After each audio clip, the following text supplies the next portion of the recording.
দুই বাড়িতে ইতিমধ্যে রটে গেছে তাদের ঝগড়ার কারণটা। বর বলেছে তার বাচ্চাকে মা তার সামনে আদর মহব্বত করছে না, আর বউ সেটা শুনে ক্ষেপে গিয়েছে। তার সন্তানকে সে আদর করছে না, এত বড় কথা তাজদার সিদ্দিকী বলতে পেরেছে। বাচ্চার বাবার প্রতি ভালোবাসা দেখাতে বড্ড কৃপণ করা শাইনা মমতাজের প্রতি তাজদার সিদ্দিকীর এই অভিযোগ নিয়ে দুই পক্ষের মধ্যে পাল্টা যুক্তিতর্ক চলছে। শাইনা বাপের বাড়িতে আছে, পড়াশোনা আর বাচ্চাকে নিয়ে সে ভীষণ ব্যস্ত। বাড়িতে এত আলাপ আলোচনা চলছে, সেদিকে তার মনোযোগ নেই। ইচ্ছে করে নিজেকে সরিয়ে সরিয়ে রেখেছে সব থেকে। রীতিমতো বিরক্ত বোধ করছে সে। ইচ্ছে করছে মেয়েটাকে নিয়ে নিজের বাড়ি, শ্বশুর বাড়ি সব ছেড়ে ছুড়ে দূরে কোথাও পালাতে। তাজদার সিদ্দিকী আর তার সম্পর্কের সমীকরণটা কখনো সরলরৈখিকভাবে হওয়ার নয়।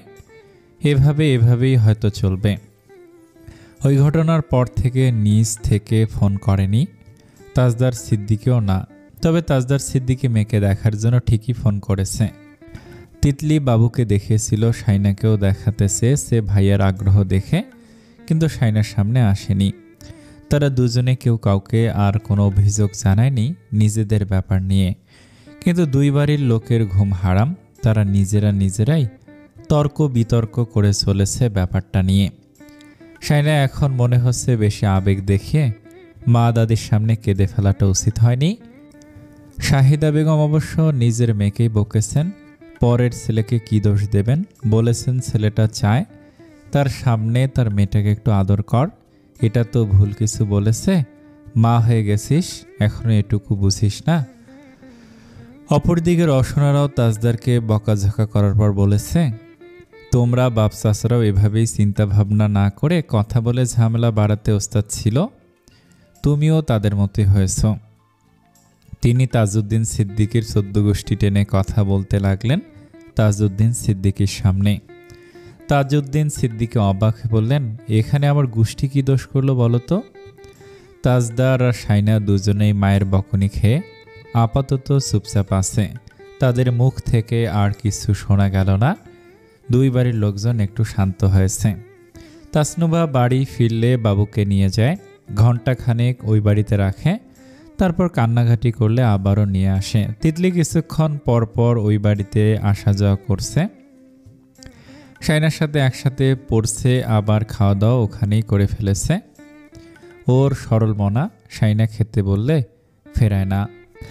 ননদ ভাবি দুজনে একসাথে প্রস্তুতি নিচ্ছে শাইনার মন ভালো থাকে ও আশেপাশে থাকলে বাচ্চাকেও সামলায় তিতলি। তাসনুভা আজ বাবুকে 2 ঘন্টা নিজের কাছে রেখেছে। দিয়ে যাওয়ার সময় দেখল শাইনার চুলের অবস্থা খুব বাজে, চুল না আশ্রে পেঁচিয়ে বেঁধে রেখেছে। বিছানায় বই খাতা খোলা। তাসনুভা তাকে ভালো করে পরখ করে বলল, তুমি কিছু হেয়ার ট্রিটমেন্ট নিতে পারো, তোমার চুল খুব রাফ হয়ে গেছে। আমি গত সপ্তাহে কেরাটিন ট্রিটমেন্ট নিয়েছি, ওদের সার্ভিস ভালো, ওখানে যেতে পারো। তোমার চুলের ডিপ কন্ডিশনিং প্রোটিন ট্রিটমেন্ট নিলে ঠিক হয়ে যাবে। শাইনা তিতলির দিকে তাকালো। তিতলি কলম কামড়ে ধরে কথা শুনছে চুপচাপ। বাবু ঘুম, তাই তাসনুভা বাবুকে দোলনায় রেখে চলে যাচ্ছিল। তখনই তিতলি বলল, আপু আমি রিবন্ডিং করাবো, দরকার নেই, চুলের যত্ন নাও, সুস্থ চুল দরকার সবার আগে। সবসময় আমার সাথে তুমি অবিচার করো, আমার কোনো কিছুই কেয়ার লাগবে না। না লাগবে না, তুমি ন্যাচারাল বিউটি ধরে রাখো, যত কম প্রোডাক্ট ইউজ করবে ততই বেটার। তুমিও আমার মতোই, কিন্তু তুমি তো ইউজ করো, কারণ আমাকে বাইরে যেতে হয় সব সময়। বাইরে কি পরিমাণ ধুলোবালি তোমার ধারণা আছে? তাছাড়া আমাকে মডেলিং করতে হয়, আমার স্ক্রিনের আলাদা কেয়ার দরকার। তুমি কি বুঝবে এসবের? বাই দ্য ওয়ে, তুমি এখানে পড়ছো নাকি দুজন মিলে গল্পগুজব করছো? আমি পড়ছি, খাচ্ছি, ঘুমাচ্ছি আর বাবু সামলাচ্ছি। আর দাঁড়ালো না তাসনুভা, সোজা বেরিয়ে গেল। তিতলি একটা নির্লজ্জ মেয়ে, ওর কোনো লজ্জা নেই। সে চলে যেতেই শাইনা তার সামনে বসে বলল, তুমি এত তর্কে জড়াও কেন? তিতলি হেসে বলল, তুমিও জড়াও ভাইয়ের সাথে। শাইনাও তার সাথে হাসলো, গালে হাত দিয়ে বলল, এটা তো খুব স্বাভাবিক। কিভাবে স্বাভাবিক? শাইনা স্লাক করে বলল, বরের সাথে সব বৌদেরই তর্ক হয়, এটা নতুন না। তিতলি মানতে চাইল না, তাই শাইনা বলল, হ্যাঁ, সমস্যা এখানেই যে আমার আর তোমার ভাইয়ের তর্কটা বেশি হয় অন্যদের চাইতে। তিতলি বলল, আমি বাবা কোনো ঝগড়াঝাটি করব না, একদম কোলে উঠে শক্ত করে জড়িয়ে ধরে বসে থাকব। বর হচ্ছে ভালোবাসার মানুষ, ঝগড়া করার নয়। দত্তেরি। শাইনার চোখ কপালে উঠে গেল, কি বলে এই মেয়ে? তিতলি তার মুখের ভাবভঙ্গি দেখে বলল, এভাবে কি দেখছ? শাইনা তাকিয়ে আছে। তিতলি বিছানায় কাত হয়ে পড়ে বালিশের নিচে মুখ আড়াল করল। এভাবে তাকালে লজ্জা লাগে। শাইনা অনেকক্ষণ পর তার দিকে চেয়ে রইল। কিছুক্ষণ পর বাবু কেঁদে উঠল ঘুমের মধ্যে। শাইনা তার একটা ওড়না রাখল বাবুর গায়ের ওপর, মাথায় হাত বুলিয়ে দিয়ে দোল দিতে দিতে তার মুখের দিকে চেয়ে রইল। তিতলি বালিশের নিচ থেকে মুখ তুলে জিজ্ঞেস করল, ভাইয়ের সাথে তুমি কথা বলবে না? তোমরা নাকি পণ করেছো একে অপরের মুখ দেখবে না, কথা বলবে না? তোমাকে এসব কে বলেছে? দাদুদের মুখ থেকে শুনেছি। শাইনা চুপ করে রইল। তিতলি হঠাৎই চমকে ওঠার মতো প্রশ্ন করলো, আচ্ছা, তুমি কি ছোটবেলায় ওইসবের জন্য ভাইয়ের ওপর এখনও রাগান্বিত? ভাইয়া তখন তোমাদের সাথে বাজে বিহেভ করতো? শাইনার সাথে সাথে তার দিকে দৃষ্টি ঘুরিয়ে তাকালো, কপাল কুঁচকে বলল, কেন জিজ্ঞেস করছো? তিতলি ফোকলা হাসলো, এমনি। তোমাদের মধ্যে না প্রেম প্রেম ভাবটা নেই, কেমন কাঠখোট্টা দুজনেই। তোমরা দুজনেই দুজনের কাছ থেকে 1000 বছর দূরে থাকতে পারবে, কিন্তু যারা আদর্শ বর্ব তারা কখনো এমনটা পারবে না। শাইনা তার এই কথাটা সরাসরি অস্বীকার করল না, বলল, অতিরিক্ত সিরিয়াল দেখার ফল। আমি আজকাল সিরিয়াল দেখছি না, কিন্তু কার্টুন দেখছি শুধু। কম কথা, ম্যাচ শেষ করো। বলে সে ঘর থেকে বেরিয়ে যাচ্ছিল। তিতলি বলে উঠল, তুমি নিজ থেকে ভাইয়াকে একটিবার ফোন দাও। অনেক দিন তো হয়ে গেল, এত টেনশন নিয়ে কিভাবে পরীক্ষা দেবে তুমি? আচ্ছা, তোমার কি ভাইয়ের জন্য একটু মন পড়ে না? ভাইয়া কিন্তু তোমার সাথে কথা বলতে চায়, তুমি একটু ইঙ্গিত দিলে নিজে থেকে ফোন করবে। শাইনা বলল, তোমার ভাইয়া আমার সাথে কথা বলে না, ঝগড়া করে। ফোন দিচ্ছে না, ভালোই হচ্ছে, ঝগড়াটা তো অন্তত কম হচ্ছে। তোমাদের কষ্ট হয় না কথা না বললে? আমার ক্লাসমেট ওর প্রেমিকের সাথে কথা বলতে না পারলে পাগল হয়ে যায়, আর তোমার তো বর। সেনে কিছু বলল না, তার সত্যি কষ্ট হচ্ছে না, তার কিছুই ফিল হচ্ছে না। আর এখানেই তার অশান্তি, এখানেই তার যত দুশ্চিন্তা। তাজদার সিদ্দিকের ক্ষেত্রেও কি একই? শাইনা তিতলিকে নিয়ে শহরের পার্লারে গিয়েছে। Facial, deep conditioning, protein treatment, pedicure, manicure নিয়েছে। তিতলিও খরচ শাইনা দিয়েছে।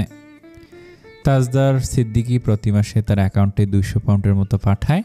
এত টাকা তো দরকার পড়ে না, কিন্তু তবুও টাকা হাতে থাকায় এখন কারো মুখ চেয়ে থাকতে হয় না। বাবুর অসুখ বিসুখ লাগলে সে শাওনকে নিয়ে ডাক্তারের কাছে চলে যায়। ঔষধপত্র কিনতে পারে, বাবুর জন্য কিছু কিনতে হলে তা কিনে নিতে পারে। তাদের মা মেয়ের খরচাপাতি নিয়ে কাউকে ভাবতে হয় না। তাজদার সিদ্দিকের প্রতি সে কৃতজ্ঞ। তার চোখে দেখা অসংখ্য ঘটনা আছে যেখানে স্বামীর যথেষ্ট টাকা পয়সা থাকা সত্ত্বেও বউকে 10 টাকা দেওয়ার সময় কৈফিয়ত চায়।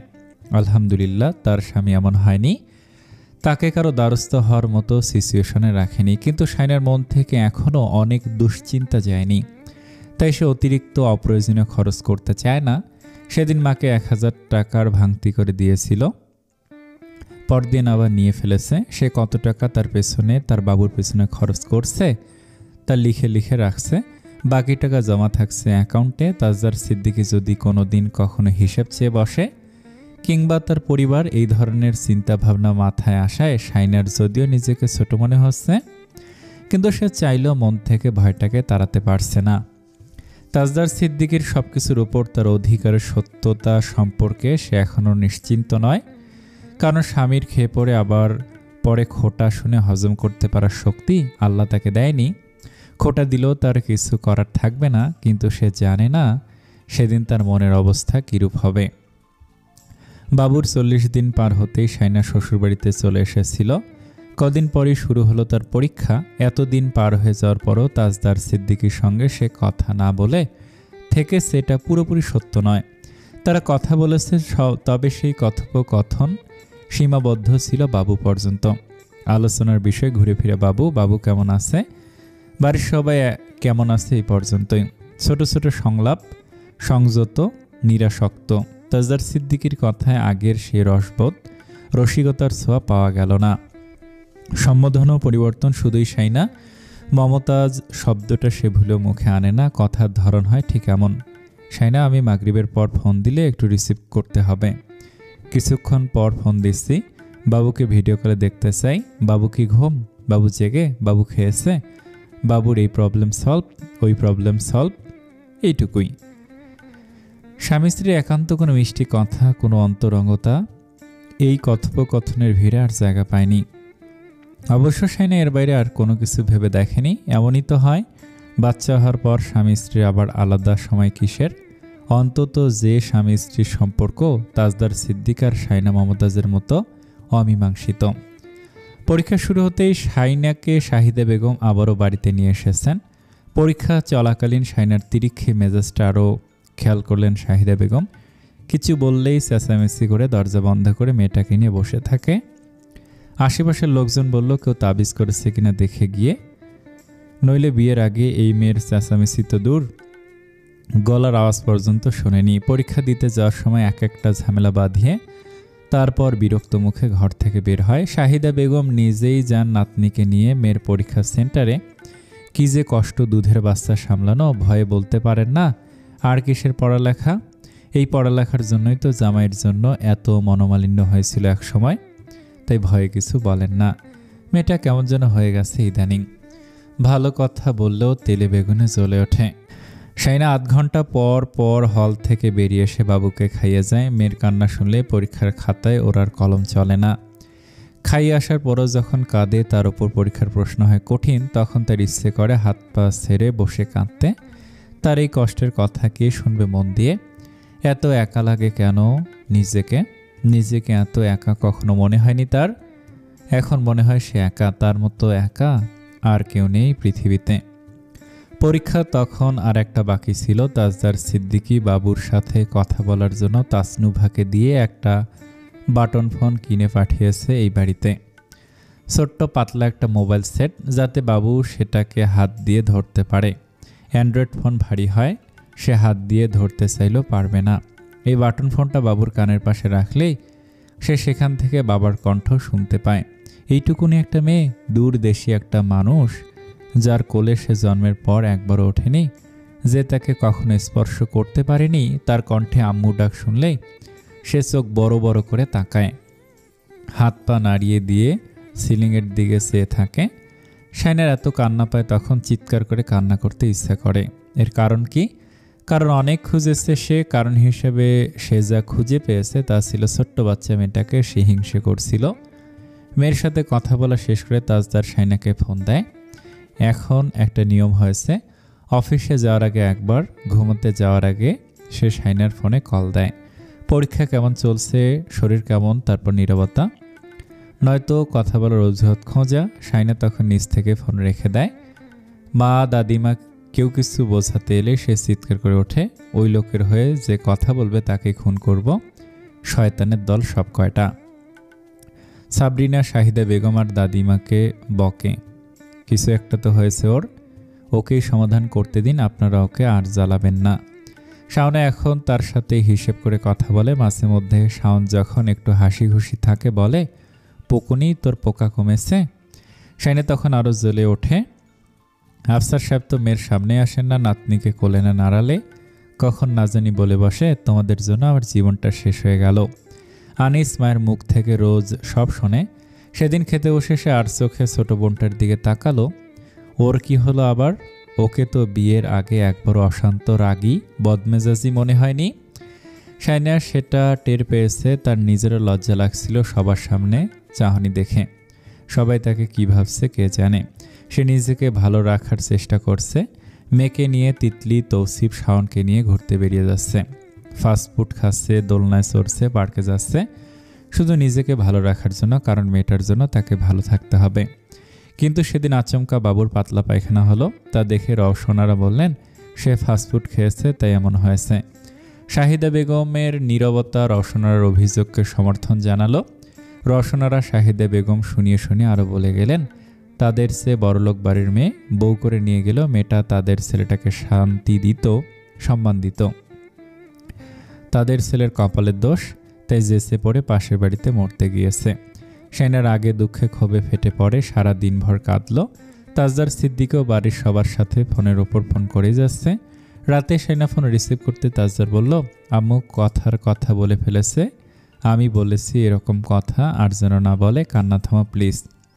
শাইনা তাকে আর কিছু বলতে দিল না, চোখের জল মুছে নিঃশ্বাস বন্ধ করে এক নাগারে বলে গেল, আপনি দেশে এসে আমাকে তালাক দিন না, আমি আপনাকে কখনো ঘৃণা করা থামাতে পারবো না।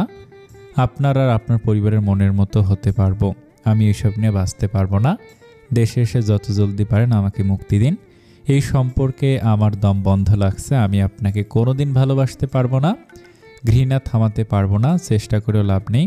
দয়া করে আমার কথাটা শুনুন প্লিজ। তোমার শরীর খারাপ মমতাজ? শাইনা তার কথা শুনে কান্নায় ভেঙে পড়ল। ফালতু কথা বলে কথা ঘুরাবেন না, আমি একদম সুস্থ। আমি আপনাকে ঘৃণা করি, আপনি দূরে কোথাও চলে যান আমার জীবন থেকে। ভীষণ তেতো লাগছে আপনাকে, আমি এই সম্পর্ক চাই না, একটু বোঝার চেষ্টা করুন।